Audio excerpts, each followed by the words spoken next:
Morning, people. I just want to talk about how childish some of our most senior journalists are, because it's getting wild. Because just from the last month, Talk TV's Julia Hartley-Brewer, age 55, Sky News' Kay Burley, age 62, former BBC Andrew Neil, age 74, have all just thrown insults my way publicly. Now, this isn't about me, this is about who they are, because if I'd been attacking them personally, i.e. not to do with their politics, then I'd be fair game. But on all three occasions this month, and two of them in the last 24 hours, I made a political point and they attacked me personally. For example, when I pointed out that Tories like Rishi Sunak had driven millions of people deeper into poverty, but felt comfortable partying with Kay Burley because they know that she'd rather take Instagram selfies with them than challenge them, she told me to boil my head. And yesterday, Andrew Neil.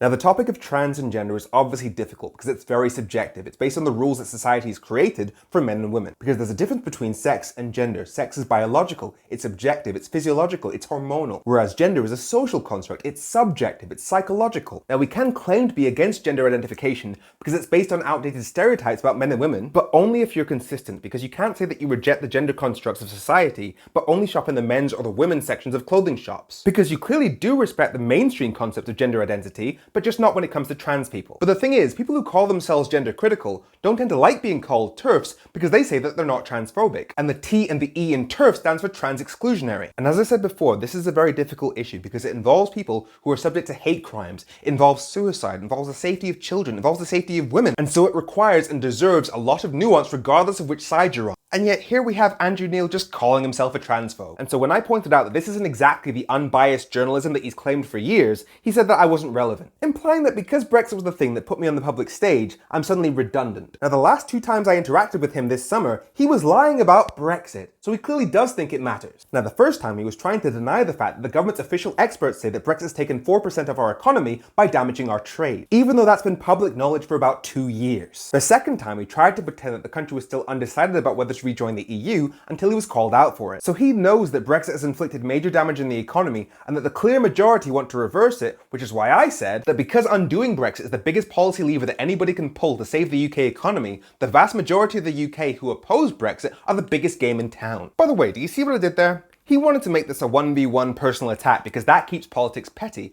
and that way they never get properly held responsible for the morality of their action. But as I said, this isn't about me, and so I made it about the effect that his politics is having on everybody. Just like I did with Julia Hartley-Brewer, who decided to chime in for some reason, making fun of me for giving up my career to try and save the UK from the damage that your Brexit has inflicted on millions of people?